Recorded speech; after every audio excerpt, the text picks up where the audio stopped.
Please hold. Are we finally getting Beyonce's Heaven Still? Oh, she's coming, and I'm ready. Oh my God. I am so excited. What's going on, y'all? It's your girl, Nay the GOAT from Please Hold. The following episode of Please Hold was recorded at All In Recording Studios. Please like, share, and subscribe for new episodes of Please Hold. In order to win, you have to be all in.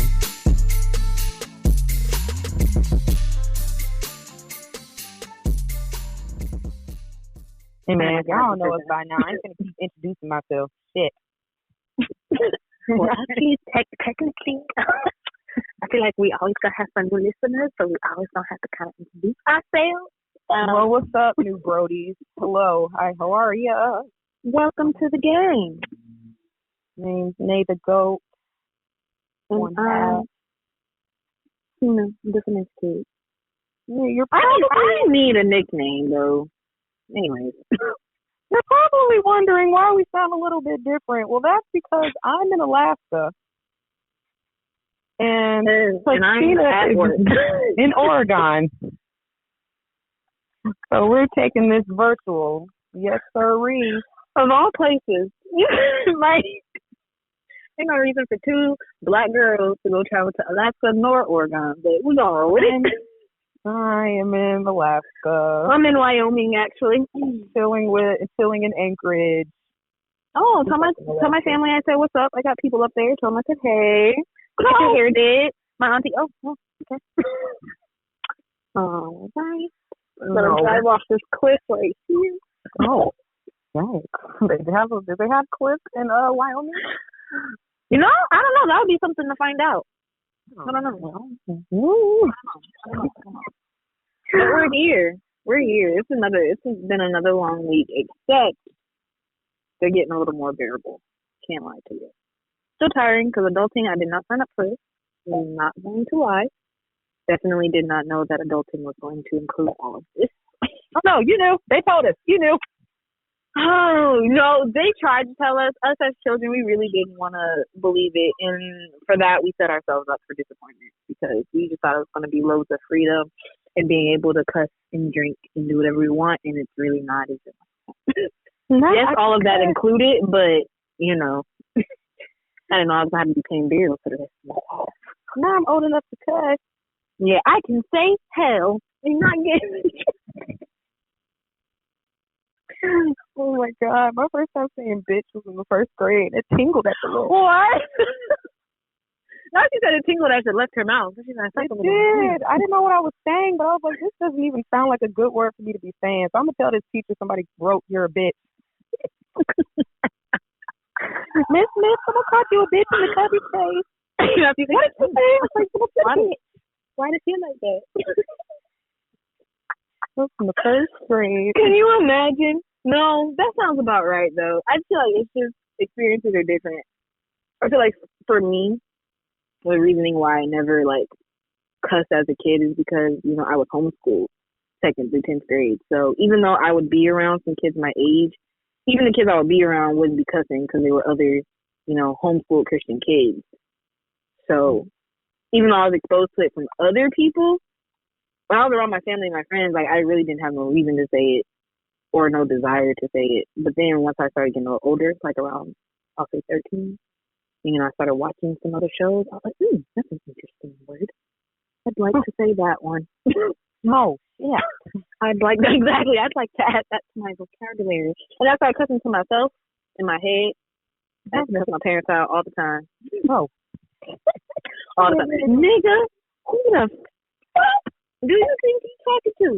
My dad would say stuff to me. Yeah, it's my head though, because clearly I did not say that out loud. Seeing as you used to go to your room, punch in the air, yelling on. Oh, big punch in the air, punching the damn pillow, punching the comforter. Girl, yeah. Yeah, you know, I definitely did the punchings and the kickings and the temper tantrums. I definitely started cursing heavily in middle school. And it's funny because my dad was like comparing, you know how parents be comparing their children. My brother was also cursing, but my dad was the only one that knew. I didn't know my brother cussed. And he was like, yeah, Sonny's the cursing child. And I'm like, not you don't know me. Actually, sir, it's me. Actually, Dad, I cuss like a sailor. I cuss like a sailor, but it's okay. I know how to hide it. Oh my God, it's so funny. The way my mother found out I cuss, funny enough, it was this podcast. What? Yeah, that's the way she found out. Because I mean, I don't cuss around my folks. Well, I'm not going to say it was at Popeyes. No, I said with this podcast. Oh, so the first time I ever cussed in front of my mom was actually in a fit of road rage. So like she was passenger seat and people were being dumb on the road as per usual. I wasn't going for it. So I said, "What the fuck are you doing?" And she looked at me. She said, "What did you say?" My stupid self. I know she heard what I said. There was no way I could have said anything else. But I just said, "Mom, I said, what the freak?" I'm flabbergasted at these people's actions on this open road. I said, "Mom, I said, what the freak?" Because look how these folks driving. And she's like, "That's not what she said, but I'm gonna let it ride." I was like, "Ooh, not she had hit me." That's when I knew. I was like, "Ooh, yeah, I'm about that age now. That's what I want." But she didn't know that I cuss for real until she listened to the episode of the podcast, and she was like, "So you cuss?" I said, The first time my dad heard me cuss was definitely at my 21st birthday when we were both drunk as skunks. Yeah. And I think I dropped an F-bomb. I think I told this story before, but I dropped an F-bomb in front of my dad. He's like, "I'm going to let it rock because you're drunk." And I'm like, "Yeah, you better." Because we're in a heated discussion right now and I'm inebriated. You cannot fault me. I can't even remember. You can't fault me for saying that word. My mama bought me my first bottle of alcohol, and she does not drink a lick, so I was very surprised. She brought the wrong Bacardi, but it's okay. It's fine. Speaking of parents and alcohol, for those of you who know me personally, y'all know how my father is when it comes to like me and alcohol versus him and alcohol, right?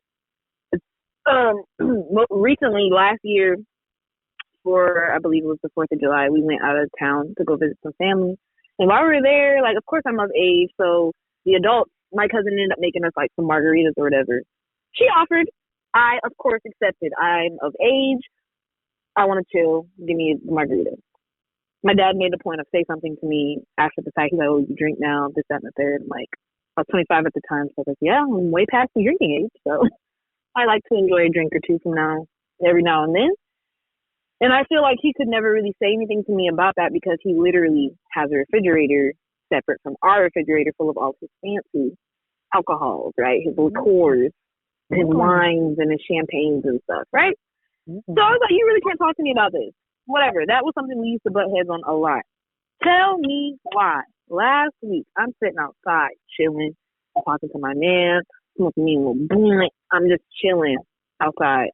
After I had my little session, I'm sitting out scrolling TikTok. My dad walks out, he hands me this really pretty glass full of this slushy drink. My head immediately doesn't go to alcohol because that's just not something my father would do. I thought he just made me a smoothie, some type of slushy, so I try it. I'm trying it, and it's like low-key bitter. It kind of tastes like a watered-down pina colada, but not. I was like, why does it taste like this? This kind of tastes weird. I'm like, he's like, "Do you want it or not?" I was like, low-key, no, because why? It's not sweet. Still, I'm thinking it's supposed to be a smoothie. I'm like, this don't taste right. Here, take it back. This man goes, "Oh, I forgot. You like brown liquor instead of white liquor." I said, You said what's inside of there? I said, "Oh, okay." He's like, "Oh, you want it back now?" I was like, "Yeah, I'll take it back because I didn't know it was alcoholic beverage." Because that's just never been our relationship. I wasn't expecting you to hand me a margarita. You never did nothing like that before. You ain't never did nothing like that before. So, of course, I wasn't expecting it. It was very weird. It was super weird. I still don't know how to process it, but I was just like, I low-key feel like because my life is making these different turns and I'm actually, like, progressing and I'm more so showing than I am just telling, he's coming around a little more in the fact of accepting that I'm not the little girl you used to be. You know, like, of course I'm your daughter, but I'm a full-grown adult, right? I'm going to operate as such, and it's really nothing you can say or do to stop me from acting this way. Of course, as my parent, I'm going to respect if you have like opinions and stuff that you have about what I'm doing. But for the most part, like my decisions are mine. But and I feel like that was a moment in time that indicated I was like, okay, he might be coming around to accepting the fact that I am indeed an adult. It was very weird.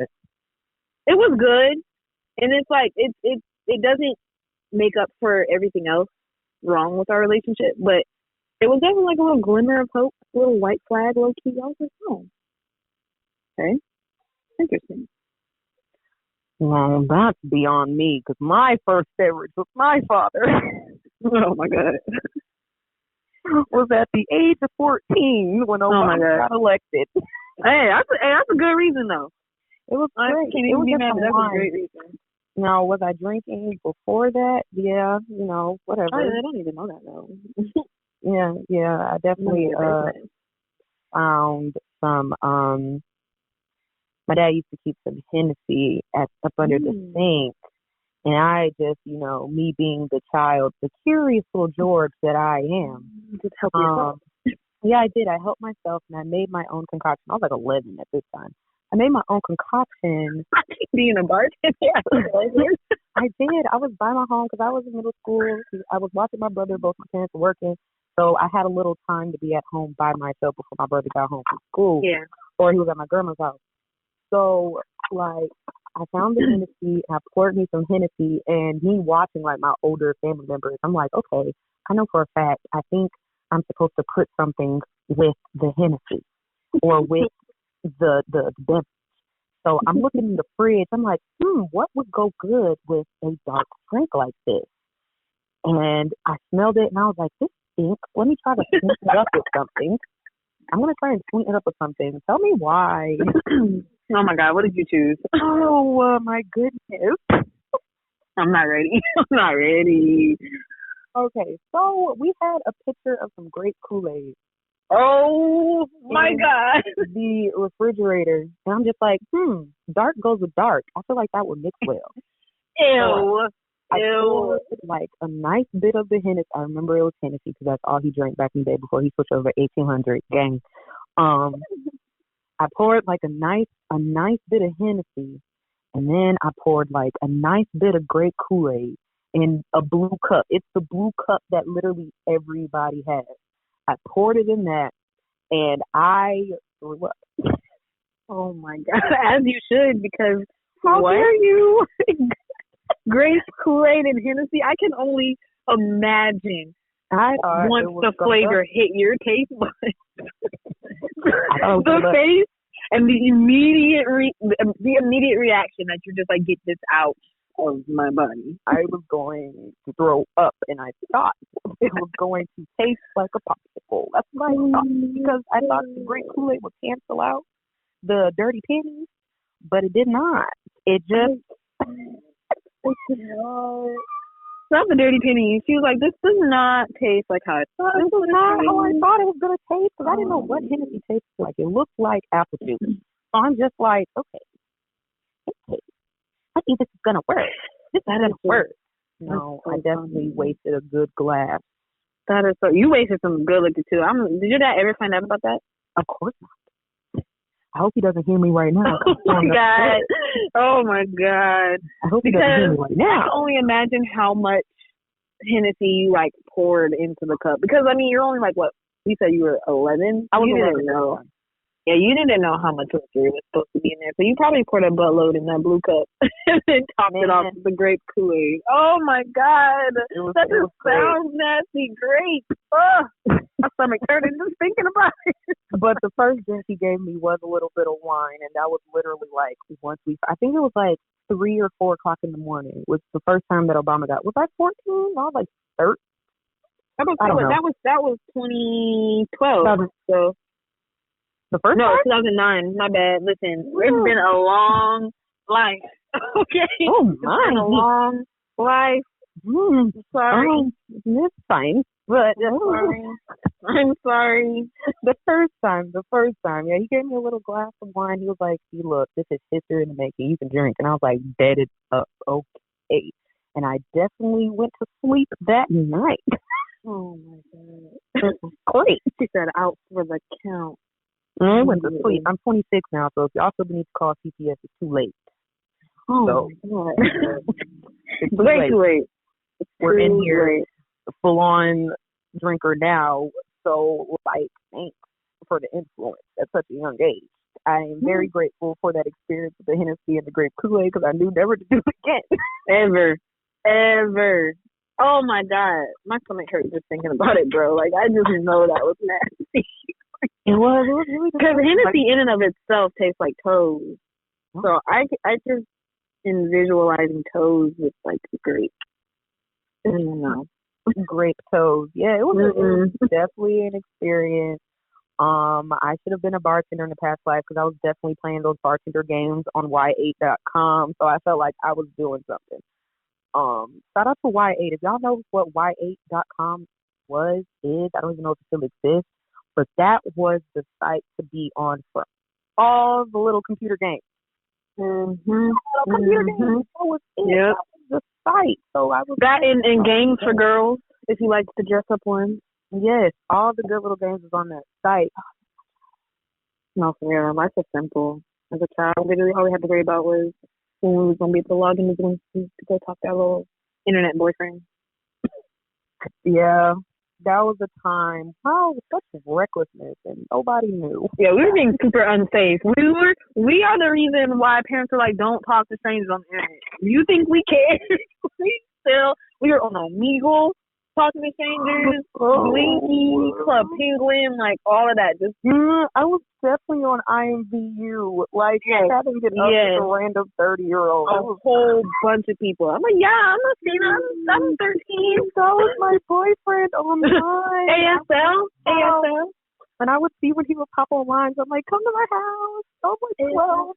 But then that's also weird because it's like there were grown ass men on there literally purposely targeting us as young girls, and we had no idea.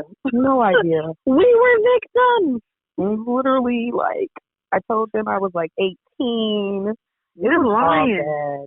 It was all bad, but I was like scandalous, and I was living with my grandma at the time. She wasn't checking for me for real, so we really could have been like taken off the mat, fooling around with these internet men. And here we are. So glad we made it. Thank God. Because I befriended, how old was I at the time? I was probably like 15 or 16 on Omegle. And I met a random like 20-something-year-old man that lived in San Francisco, and we became like super close friends. It's very weird. I actually still like sometimes talk to him to this day, and we talk about how crazy it was. I was like, yeah, you were low-key kind of weird. He's like, well, you lied about your age. I was like, well, no, you're not going to do that to me, first of all. I mean, because it was never like it was never sexual or anything like that. So it's not like I was being groomed or there was anything inherently wrong going on. It's just that you were significantly older than me. And I should have told you I was 15, but at the same time, like, who's going to talk to a 15-year-old? If you're a grown man, you know what I mean? What are you doing on this site is not to talk to young girls, you groomer. Well, I was on Omegle. Remember, on Omegle, you can't choose. It's just random people popping up. Yeah. Oh. And this was before I, like, got my mom had, like, broke her webcam. So I would literally just be, like, chatting with folks. I never had my camera on. Like, you couldn't see me if I literally would just chat with folks. Oh, yeah, I wasn't on the Omegle train. I used to watch other people's videos, but I was definitely... Omegle was a crazy place. I cannot tell you how many times random men just popped up there with their little penny whacker out. And I'm like, yo, in conversation. Yo, not right. Like, send me some money. Like, men are literally just sitting here with their camera, their webcams on, pointed at their junk, just waiting for somebody to get connected to them. And I'm like, oh, yeah, no. Oh, yeah, that was like, when we were kids, that sounds so old, but like when we were kids, that was like the start of really like, besides AIM, because the AIM was around for forever, Instant Messenger was around forever, but that was like the start of like real digital things get developed. So it's like, we had no type of parental controls for real. Everybody and their mama was online. or either like the people we were with didn't really understand the internet like that, so they just let us be. Like, it was just a lot of great things happened on the internet before all these restrictions. Yeah, no, for real. Started coming about. And I feel like, I mean, obviously these restrictions came about because of the things we went through and did as children. But it's also like, yeah, exactly. Yo, you're welcome. We had to become victims for y'all to get these guidelines and boundaries. Even though it's still happening today, so y'all. Oh, for sure. Y'all just be safe online. I don't know. It's like, I don't know what it is, and I don't know if it's like more parents to fault or like the creepy men to fault. But why do we even lie about our age anyway? Like when we were younger. Yeah, I mean, but they still do it. They still do it nowadays too. I was actually seeing something on Twitter not too long ago about how this girl, you know, what we see it often. These young girls do not look their age, and they will let you believe that they're older than they are. And some girls even go as far as saying that they are older than what they are. And I want to know like the psychology behind that. What is it? Why do we lie about our age? Well, for me, I told y'all about every episode. Excuse me. That's just gonna be my trademark. Oh my god. I feel like the reason why I lied was I wanted to, of course, appear older than what I was, so I can fit in more and not get kicked off the site. Mm-hmm. So as far as this generation, I don't know why they want to appear older, because they're definitely skipping over the ugly age that's supposed to be happening during middle school. They're skipping over the ugly age. Skipping over it now. Do you think it has to do with you wanting to be taken seriously, or because of the fact that they look so old, and it's like, well, since I look so old, I might as well, you know, claim that I am this age? Is it for attention? Like, I don't have a clue. Honestly, I don't have a clue. That's something they gotta work out. I don't know, because I didn't want to appear older when I was younger. I didn't want to be older. Mm-hmm. So yeah, that's a question to ask, because I don't understand that concept at all. Maybe they too want to be accepted. Maybe they too like. It's gotta be like a seriousness thing. Like, you just want to be taken seriously as a person. And adults are notorious for shutting down kids. Possibly, because we do come for Gen Z a lot, talk about their babies and whatnot. Well, they are the ones out here eating Tide Pods, so maybe y'all do stuff like that. We can talk about you. Oh, they ain't ate Tide Pods for years. But it's okay. It's the fact that they did it, though, and that is enough for me. It's enough to drive me forward. They're an interesting bunch. I rather enjoy Gen Z because they're super smart and super creative and hilarious human beings. They're hilarious people. They're just young and weird at the same time. Yeah, this is true. Very weird. There's something to be studied. Gen Z and the Zoomers too. The Zoomers are interesting. Very much people. Little babies. They're babies now. Maybe they're babies, yes. But the way that they're already over it. I feel. Oh, big fat. They're way over. It did not take them long. They're already in tune at the ages that they are. Why are you so in tune with everything? Why? Already. You're like 3 Just so smart, so knowledgeable. Don't get me started on pandemic babies either. Those are Zoomers. Oh, those are Zoomers? Mm-hmm. I don't know what I thought the Zoomers were. Yeah, the Zoomers are the kids coming out of quarantine. They're the kids the little babies that grew up in quarantine. The ones that don't know how to do like human interaction and shit because they didn't have to be around a bunch of people in 2020. That's crazy. I actually witnessed that for the first time the other day. This girl was so like, she wanted to go home. I could tell she wanted to go back home because she was like, I should not know that this many people exist. There's too many people out here. She's like, whoa. That's going to cause a lot of like sensory problems for kids later down the road, from them not having to be around that many people, or them not even being aware that many people existed because of quarantine and COVID. Just pray for that. I'm gonna try. Well, my hope, prayerfully, we won't have kids in the pandemic. Prayerfully, we will be some type of safe when we start having kids. Because I'm gonna try and get my baby's social skills up so they don't like come out. Yeah. When you go out in the world, come out scared of what's going on. Be weary, but don't be like scared. Yeah. Just talk to people. You don't need to be fearful. Exactly.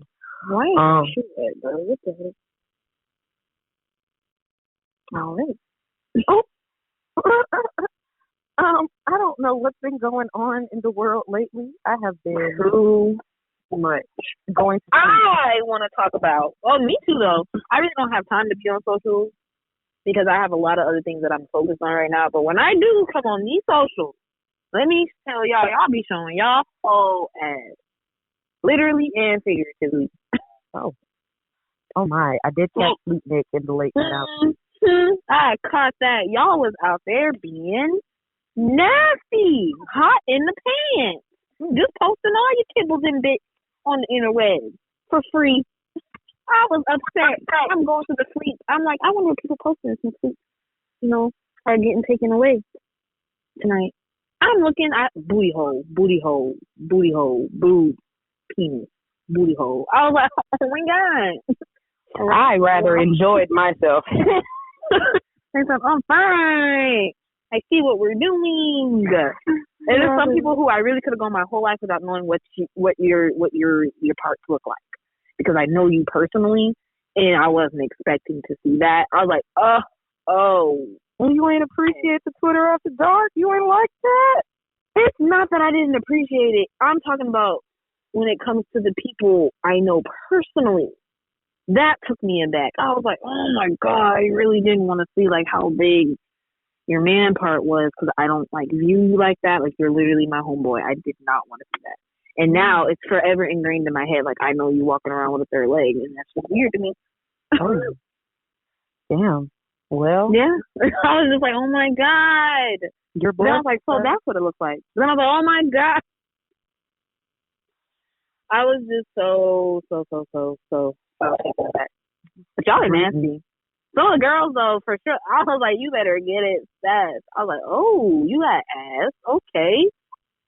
Yeah. Okay. All kinds of sex tapes. It was great content being dropped. I definitely feel like a lot of you guys should start some OnlyFans because you will make some money. Mm-hmm. It was great content. Everyone was definitely showing every piece of what God gave them. And I appreciated the openness.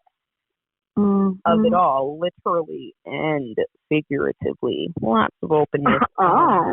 Lots of back shots going on. Yeah, that too, for sure. It was a great time.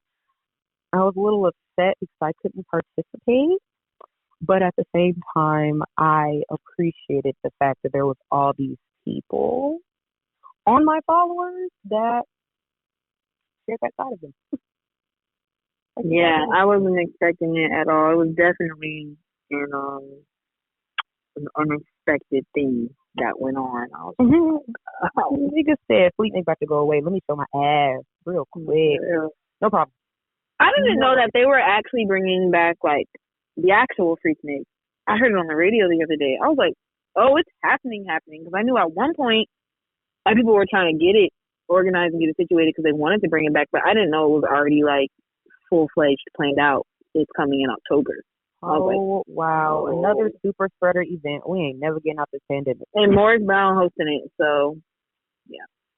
Interesting. Very interesting. We are never getting out this pandemic, but I'll see y'all there. Right, I'll see y'all. I'm having my phone, and I'm be vaccinated, so I'll see y'all. Definitely get my microchip tomorrow, so it'll be on and popping. Not your microchip. I'm getting it implanted tomorrow. Where are you going to get yours? Civis. Okay, and I'm so bad. I knew what you were talking about. And you finna be a Moderna mommy or a Pfizer? What is another word? Pfizer. I'm going to be a Pfizer princess. A Pfizer princess. That's gonna be me. I don't like that. I said what I said. That's gonna be me. Hopefully, if they don't run out of Pfizer, I hope they give me some Moderna. So I heard Pfizer's the one I've been giving girls the big itty, so I think I'm gonna go with Pfizer. The BGs? The big I said the big yitties. I'm gonna be on the toilet? What? I gotta go back to work. I'm going on my break. That's so unfortunate. I said the big yitties. Oh my god. We thought you said the BGs. I was gonna be concerned. Do I need to cancel my appointment? Speaking of medical things, I do want to take this little quick pause. If you guys are our daily listeners or new listeners, I just need you to send a quick prayer up. Whatever you do, good vibes for my brother. As you all know, he went to school to go play soccer on a scholarship. He wasn't even out there for a full week before he got a major injury. So we're kind of on standby for that, kind of seeing what's going to be the next plan of action because he tore his meniscus and ACL. We don't know if it was blown all the way through. He has to wait till Monday to get an MRI, but we're hoping it's not because if it is, he has to get surgery. And then that's a whole year of recovery where he can't play soccer. And that's, of course, his passion. That's the whole reason why he went to school. So just pray for his mentality, pray for his spirit because he's very defeated right now. Pray for us as his family because we got to figure out what's next and making sure we can do what needs to be done when it needs to be done. So. Oh, yeah, for sure. Prayers up to little Micah, my little cancer brother. Thank you. Prayers up to him. He's going to be okay. Definitely going to pray for that mental because I know that it's not easy, something to go through. I will not lie. I really thought he was, when you said he got in the hospital, I thought you was going to tell me some crazy stuff happened. I thought you was going to tell me them little white boys got to him, and I was going to be like, I was hoping that that's not what it was because when my mom came to me, that's how she said it too. She's like, have you spoke to your brother? I said, no. Why? I spoke to him like yesterday. What's going on? She's like, he's in the hospital. I didn't even say what happened because if I got to go up there to go beat some little crackers' ass, I will. Don't you beat crackers' ass? I really was thinking that because I was like, he already was complaining about, not complaining, but just saying how weird it felt him being one of the only black kids up there. I think he said it's like two others, if that. And then, like, they all grew up together. So even the black kids there, they're hooked up with other white kids. And they all went to high school together. So I was like, oh, let me know if I need to show up. Because I will. Open the fuck up. Because I will. But no, it was a major injury. So just prayers for that because nobody was expecting that. Especially not even him not being there for a full week. Yeah, no. It was a lot. It was a lot. But if you guys couldn't tell already, this is really just one of our more chill, lax episodes. Really just talking to y'all like y'all are homies, because y'all are. I don't like y'all, actually, so. Not really. Well, you got a friend in me. just so you know. You got a I'm friend. kidding. I love all the Brodies that be tuning in and supporting, showing love.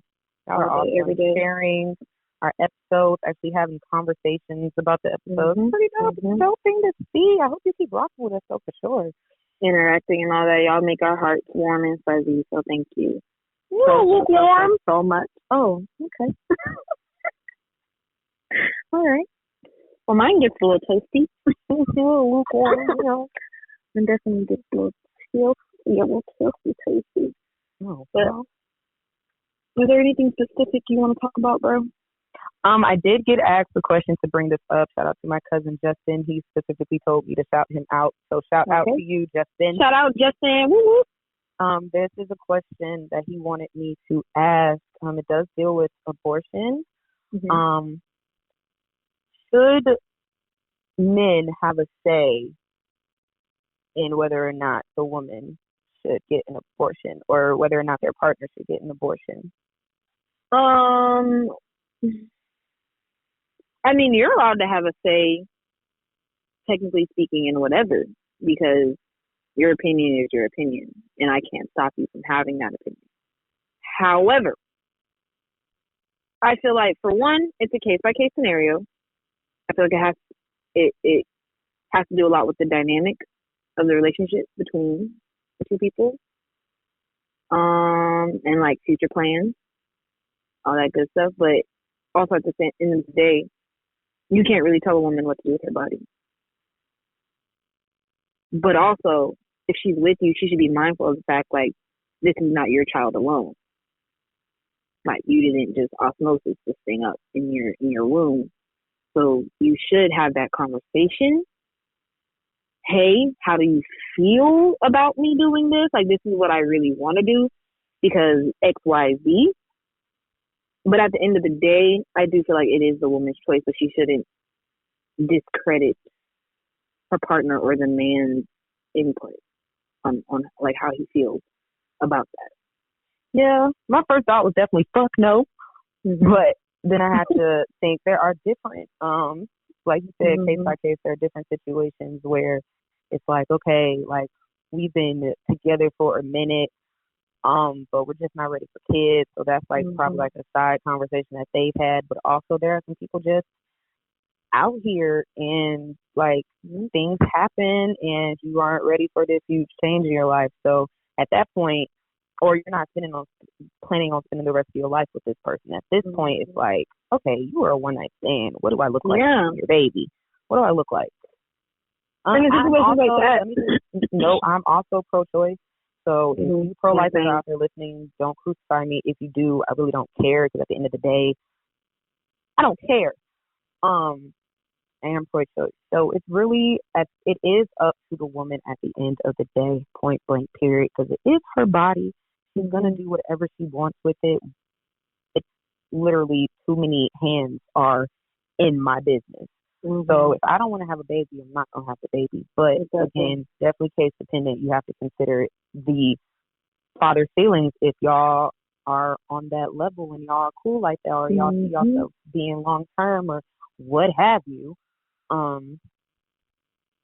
Like you said, if it wasn't a case where like you literally just hooked up with somebody or have been hooking up with somebody and like, oops, you get pregnant. For one, let's talk about accountability because clearly y'all weren't being safe enough to prevent this. If y'all were just messing around, not having anything long term, cool. Have that first. But also at the same time, I feel like I wouldn't be particularly upset with a woman if she didn't tell him, especially if he was just a hookup. Because again, it's her body. It's her business. Exactly. Especially if I'm not going to talk to you again, I'm not going to fuck you again, I'm not trying to have... I literally met you a hole in the wall. Literally. If it's a situation like that, then by all means, no, I don't feel like the input matters. I don't feel like you should have a say. Don't even feel like you should tell the man because it's your body at the end of the day. But in situations where it's an actual relationship or y'all are trying to make it into one, and like you said, you see you being long-term with this person, like this is actually someone who's a part of your life, then absolutely. It should be a conversation. Like it should be something that y'all talk about with each other, you know? And I mean, still, even with that case, at the end of the day, it is your decision because it's your body, but you shouldn't discredit his input. Period. Because you're not carrying this child. I am. Your organs aren't moving. Mine are. Literally, like you planted the seed, but that's about as far as this goes. I'm reading something. Is the Atlantic credible before I start reading this article? Is the what? The Atlantic is credible. I'm online, just looking up some things because he's literally just, well, not literally just asking this question, but I didn't have time to prepare for the question. But it says that one, if the fathers of the fetuses are excluded from participating in an abortion decision, that carries the implication that they are irrelevant. And if they are irrelevant, then they are excused from any responsibility for the consequences of their actions. That's not good for society as a whole. So, see, and that's what I mean. That's what I'm saying as it being a case by case scenario, because that's like a sticky situation. The way you worded that, like they don't matter, they're irrelevant. So, I don't think they're irrelevant. I want to say, yeah, it definitely does depend, because if they're considered irrelevant just because they're not a part of the decision, then that must mean that the relationship between the mother and father was irrelevant. It wasn't. The only thing about this topic that I don't like is because men will try to put it on the flip side. They're like, okay, well, if a woman can go and have an abortion without, like, disregarding my say-so, disregarding how I feel about it, and she does it anyway because it's her body, then if she tells me she's pregnant and she wants to keep it, and I tell her I'm not ready and I don't want to be a part of it, she can't put child support on me because I told her I was not ready and I did not want that responsibility. And that is also, it's not wrong, but it's it's tricky. Because it's like, I hear you, I get it. You told her before the child was even born, like, I don't want to be a dad. It's your body, your choice, so you're choosing to keep it. But I also need you to realize, I'm telling you now, you're going to be keeping it by yourself. Once I tell you that, you can't pin any type of responsibility on me. You see what I'm saying? I do. I want to believe that there are men out there that if they do say that at first and once the baby is there, they're just like, okay, man, I made this. Let me step up. But there are some men out there that literally stay true to their word. They will stay true to their word. Like, I didn't ask for this at all. So I told you I wasn't ready. In that, I feel like you have to, I hate saying you have to listen to what people say because it's, you can't listen to what people say because it's all about the actions. Yeah. But if that's the case and you want to keep the child, if I was in that situation and he told me that and I wanted to keep the child, I would just have to prepare for that time when the child comes and he's not there. And just hope for the best. Just hope for it. You just gotta, like you said, prepare because you're about to be a single parent. Because he told you that this is my baby. I'm gonna take care of my baby. You don't want nothing to do with that baby? Okay. That sucks, but I literally cannot force you to be a part of this child's life.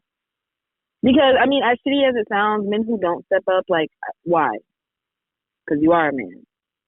She didn't make that baby by herself. That's a question for the men, honestly. Yeah, it is a question for the men. So, you, all our male listeners listening right now, please give us some feedback, our socials. Talk to us about this topic because we're not men, so we can't give that side of that opinionated side of the situation. We can only give it from a woman's standpoint. So, y'all have anything to say? Agree? Disagree? Let us know. We love conversations. Talk to us. Leave us a voicemail, damn it. No, seriously, we've been asking how to leave us a voicemail since episode 1. We have yet to do it. Get on it. Thanks. Love you. Great conversation starter because I don't know. There's so many stipulations. Like, if someone was to go to court for this, they would need some, like, records of conversation. I really don't know how court works for real, but they would just need some substantial evidence. They like, did he tell you prior that he did not want to be a father? Like, in your first trimester, did he tell you, as soon as you told him you're pregnant, did he say, cool, I don't want to be a part of the life? Because it's one thing if he tells you straight up, and it's another thing if then the baby comes and he's like, oop, no, I'm good. You can also play this on the flip side of him wanting the baby and then the mother doesn't want the baby. Like, what do you do in that situation? Yeah. And it's like, that sucks too. I mean, it just all comes down to if you're in relationships with people or even if you're just dealing with other people, don't be a selfish human being. Yes, I get it. At the end of the day, it is your life, but we do have to be mindful of other people, especially people that are in our circles, are a part of our lives. Like, you're not walking this earth by yourself. We were not created to be lone creatures. We thrive in packs. We thrive with community, with groups. And you have to be mindful of these different personalities and different opinions and different thought processes of these people that are in your group. I want so bad to say that just let the woman decide because it is her choice at the end of the day. But I would hate for it to be a situation for a woman to be like, I don't want the child, and then the man really want it, but because he knows it's her body, he just goes with it and is crushed the whole time. Because that could ruin a relationship. Like, an end a relationship. This bond wasn't strong. Because I don't think they're trying to say, like, well, if you get an abortion now, then we can never have another child. That would just depend on the bond that they have. If that ruins your relationship, then y'all bond wasn't strong in the first place. Well, unless something else happens. I'll say, like, because I actually knew a guy like that. Like, his woman had an abortion, and he didn't want her to have an abortion. Like, he's like, we were stable enough financially and mentally to have this child. She literally just didn't want to have one because she just wasn't ready. She just didn't want to have no kids. And he's like, but there's literally no reason for us not to have a kid other than the fact that you don't want to. At that point, I feel like he just got to respect her decision. I don't know, man. Because I want to say he just got to respect her decision at that point. Like, I understand we're stable, but I'm not ready to be a mother. I understand you can be a father. Maybe we can try again in like 2-3 years, my dog. But right now, I just three's a crowd in my head. I know you want to have a baby at some point in time. I want to have kids too, but I cannot do it right now. And it's going to crush him. But if, like I'm saying, if the bond is strong, he'll hold out for another opportunity to have a child. I say that because he just felt like she didn't care about him. That's another case thing. That's what I'm saying. Because he was like, I literally told you, like, I gave you my reasoning, my opinion, how I felt, and you still said, well, I hear you, but it's my body, so. And at that point, he's like, I feel like you just totally disregarded how I felt about the situation, and you went and did it anyway. So it's coming off to me like, oh, you're in this by yourself. You don't care. And that's what ultimately ended their relationship, because he's like, but as you said, like, it was other things too, because I mean, she just wasn't a good girlfriend. She really didn't care. That was probably the last straw for him. Like, okay, you don't care. Clearly don't care. That's about how I feel. So, yeah, that. Oh my goodness. Yeah, that's definitely case dependent. Because to me, you just breaking up with me because I aborted your baby. That it shouldn't be enough for you to break up with me, because you know I can have kids. You know I do want to have kids eventually, but because I didn't want to have them right now, you're done.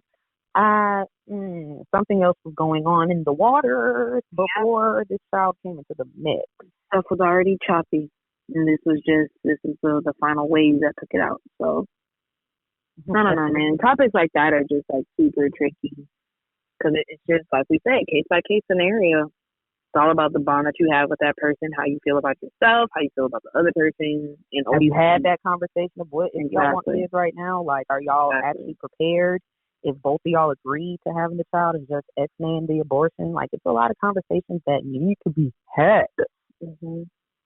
Oh my goodness. Definitely I really do not want to see these men out here, like, I lost my train of thought. But it was about the girlfriend, like, that goes back to last episode about the love languages. Like, you have to learn how to communicate with your partner. You have in a way that they're going to receive it. Because you just disregarding that man's feelings and he really wanted a baby. Yeah. Yeah, exactly. Yeah. And it's crazy because I'm actually seeing a lot more single fathers nowadays. Like, a lot more single fathers. I won't say I love to see it, but I do love to see it because it's a new dynamic. And it's like mom is nowhere in the picture. Like had the baby and dropped it off type of thing. They don't shed enough light on deadbeat mamas. Everybody wants to shed light on deadbeat daddies. There are a lot of deadbeat out here. And I hate the fact, I love two parent homes.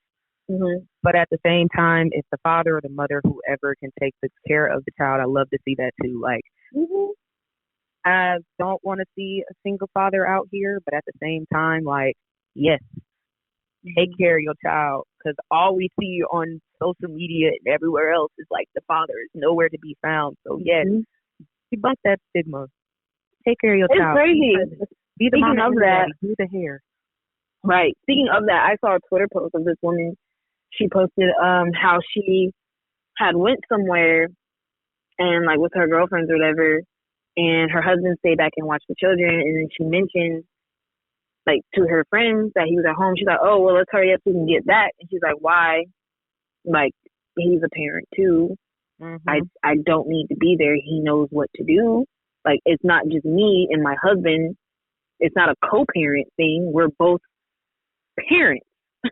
Like, he can parent and I can parent. He knows how to do her hair and get her ready for school and all that other stuff, get her ready for bed, play with her, do her homework, all that good stuff. Why? Because he's also raising this individual. He's not helping me raise my kid. You see what I'm saying? And I loved how she put that, because that's actually like super common, where you see all these, I got to get home because, husband's in charge. Don't know if he's going to be able to keep everything afloat. Like, that's mom. child. Exactly. He helped you create this. He's also raising him. Why doesn't he know how to do all this other stuff? And she said she kind of got offended by that, because she's like, he's her dad. Like, what else is he supposed to do? What is they're spending time together right now? Come home, like the child needs to bond with their father as well. What? Like, and not just at the end of the day, oh, hey, FaceTime, and then you go and do whatever it is you do. Like, no, he's also helping raise this child. He's raising definitely so love that response, because I love that. Get away from the fact, yes, women are the natural nurturers, but men can be nurturing as well. Men offer a different perspective. Like, let the men raise the children too. Don't you? Because why stress yourself out anyway by trying to take on all the responsibility of doing everything as a mother? I get there are some dads who don't step up and do that, but then that also comes down to you and the conversations that you need to have. Why aren't you raising this child that you helped create? Why am I always doing everything? Why am I always getting them ready for the day, packing their lunch, doing dinner, and then doing 50 million other things? Doing their hair, washing our clothes. Literally everybody. Why isn't everything split up between? Not even split up. Why can't we just do things that need to be done when they need to be done? Because this is our life. These are our responsibilities. These are our roles. I love that our generation is definitely taking over, like, a new family dynamic. Because I'm seeing, like, actual two-parent homes. Not to say that single-parent homes aren't great, but I'm seeing, for the example, two-parent homes, like, actually thriving. The mother and the father are both equally present in the child's life. There's no, mommy has to do my hair, mommy has to do this, mommy has to do that, and then I tell my daddy good night, I'll see you tomorrow. There's none of that. Like, both the parents are present from what I've been seeing in our generation's families. And I love Black families coming together and love it, doing what they need to do, right? Especially Black families. Shout out to everybody else too, but especially Black parents, especially with how our family dynamic has been set up historically anyway, how they used to rip our fathers from us. So, or even still rip our fathers, our brothers, our uncles from us or whatever. I love seeing a healthy, functioning Black family. Because we all know about that Black trauma now. All right, the generational curses that get passed down. I'm glad that we are the generation that's breaking these curses. I love to see it. Because somebody had to do it. It's hard, and it kind of sucks it had to be us, but it needed to be done. Right. Cannot go through another generation of, what is it? Freaking gender roles. Because, you have to realize, I was just telling this to my mom, because boomers, they can get so stuck in their ways, and it's just like, you need to learn to adapt with the changing times. I'm not saying toss your morals and values out the window, but you do need to learn how to adapt to when things are changing. I was telling my mom, I said, it's all about, just an adult growing in general, it's all about learning and unlearning things. Not everything your parents taught you is right. Ooh, my Lord. Oh, okay. Not everything you grew up on, exactly the time that they came from. You have to realize our parents came from the civil rights era. These, like, maybe even slavery, because we do have, like, our parents are older. We have boomer parents. So it's just like, y'all's parents, how y'all were raised, completely different from now, today, how things are. And that's okay. I just need you to accept that there are some things you're going to have to unlearn because it's not okay. But you have to be willing to unlearn this. You cannot be stuck in your ways. And then that's where that push and pull happens. That's where the disconnect between the generations happens, because they think, oh, they're so lax, they're so open, they just do everything. Or, they can't keep a job. They fly to No. they're unstable, and then we're looking at them like, oh my gosh, like they're so stuck. They can't do anything. Like they're old. They believe this, that, and the third. They just need to change Because the they're time. stuck in their ways. They believe that once they get to a certain age, you're stuck in that mindset. No, you're constantly learning. I don't know where I read this or where I heard this, but you're literally a new person every 7 years. Every 7 to 10 years, you're a new person. So you're choosing to be the same person after 60. You literally just like, okay, there's nothing else that I can change about myself. Literally, I made it this long, so I'm just not gonna change anything about me because I'm fine. I make it a point when I'm in this. I feel like this goes into life as well, but I do this when I'm like training people. I'm like, you need to keep a student mentality at all times, even when you make it to a higher position in the company. You still need to know that you have not learned everything that you can learn. You have to be able to accept the fact that you're still going to be educated on some things, and you have to be willing to accept that and actually listen and be willful with the change, right? I said that goes into your life too.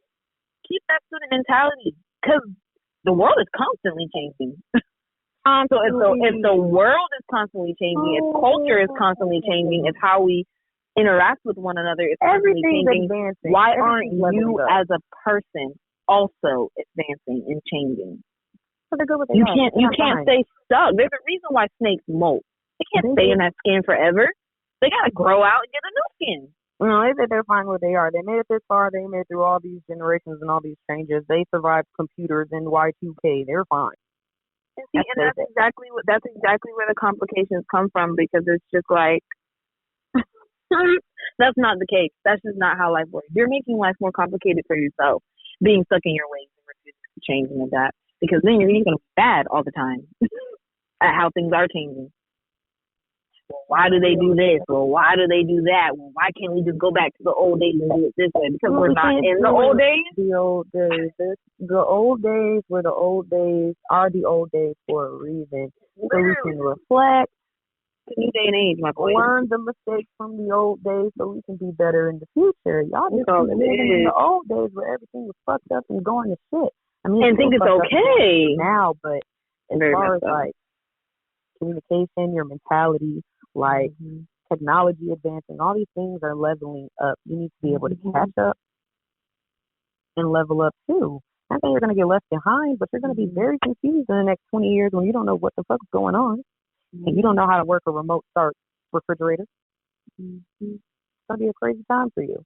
So you need to be more open. And that's another thing I commend about Black parents now. They're more open. They actually speak to their children as their own people, as individuals.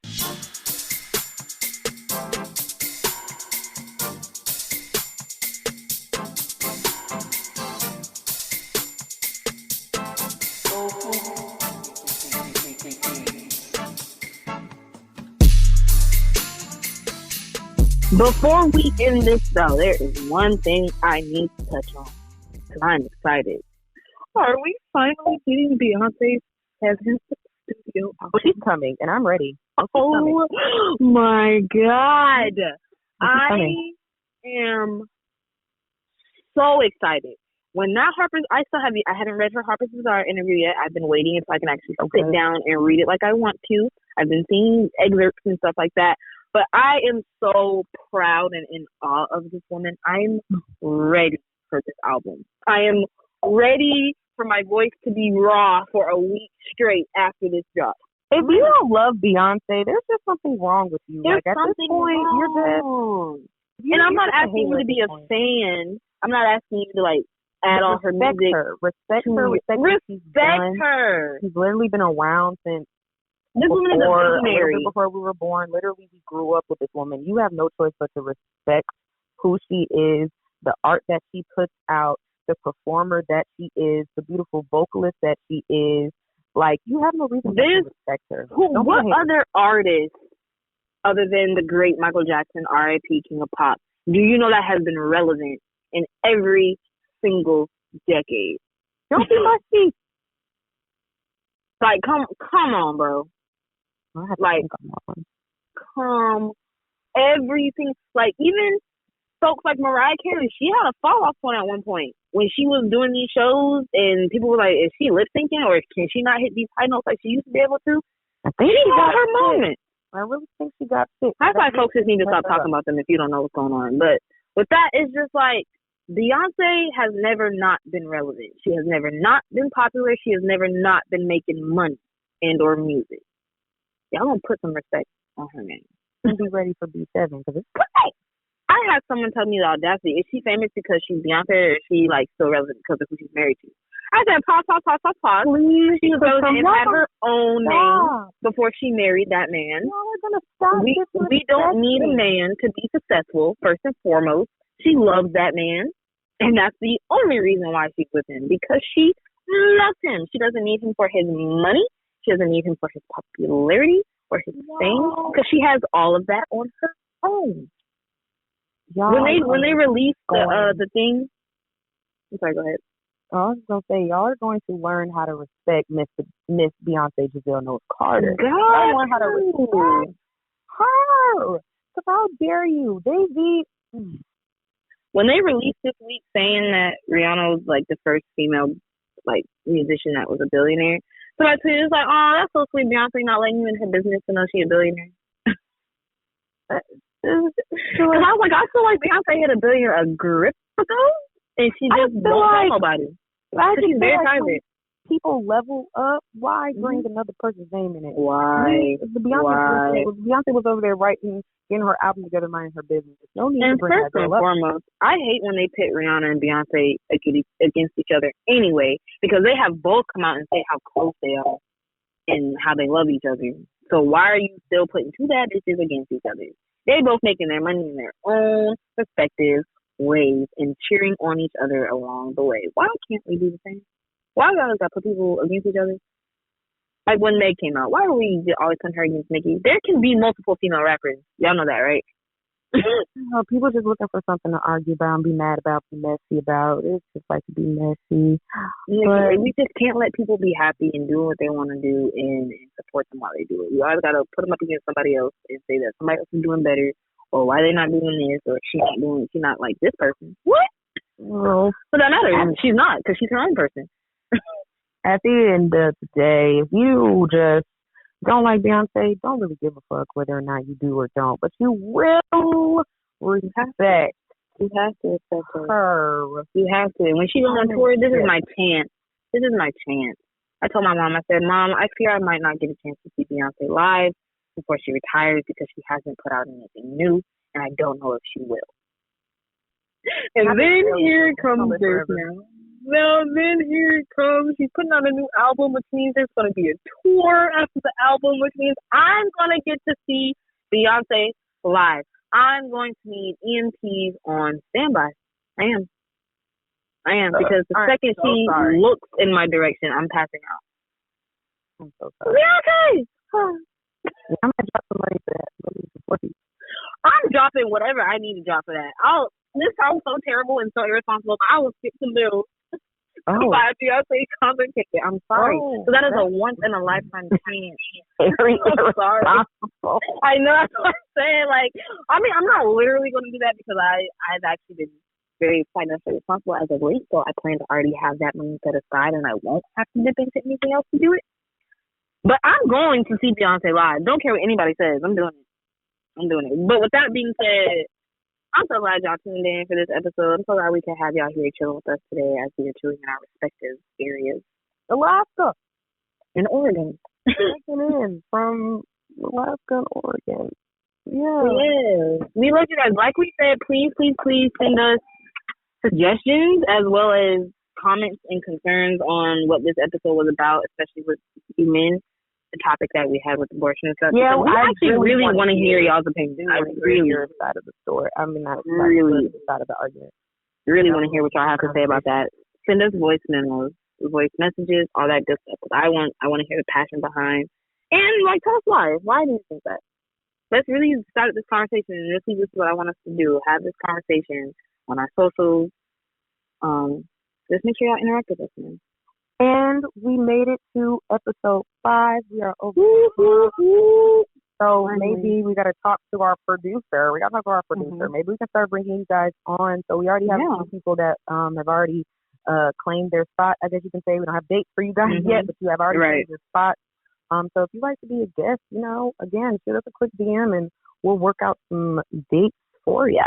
For sure. Also, for our listeners, look out for collabs that we will be doing with other podcasts, of course. We'll have all their infos when we do that, because if y'all want to support us, y'all support our friends too, because there's going to be some really bomb podcasts that we're going to be collabing with that'll be talking about different things from different aspects. So expand and broaden your horizons with these other podcasts. But you guys will be linked to all that when the time comes. But with that being said, I am one half of this lovely podcast, Sina the Finesse. I'm Nay the Goat. I'm gonna go take a nap. So yes, y'all be blessed. Y'all stay black. Can't thank y'all enough for supporting us. We love y'all so much. Like, this is literally just us being goofy, talking how we normally are, being our natural selves, and y'all are listening. And y'all actually like it. So thank you. So nice. Thank you. Don't forget to follow us on Twitter and Instagram. Instagram being Please Hold Podcast. Twitter being Please Hold PODC1. And our respective individual socials. We got Nay the Goat on every platform. We have Do the Creep on Twitter and Hasina Ashay on Instagram. I promise you, if you just type in Hasina, I will be the only person to pop up, then you'll know it'll be me. Yeah, if you type in Nay the Goat, you'll see some perpetrators, but it's just me. I'm the only one. There's only one. The others could never compare, period. But we love y'all to the moon and back. Y'all be blessed tonight. Make sure y'all roll up something before you go to sleep. Maybe drink a little something. But we will see y'all next time. Okay, bye. Okay, bye.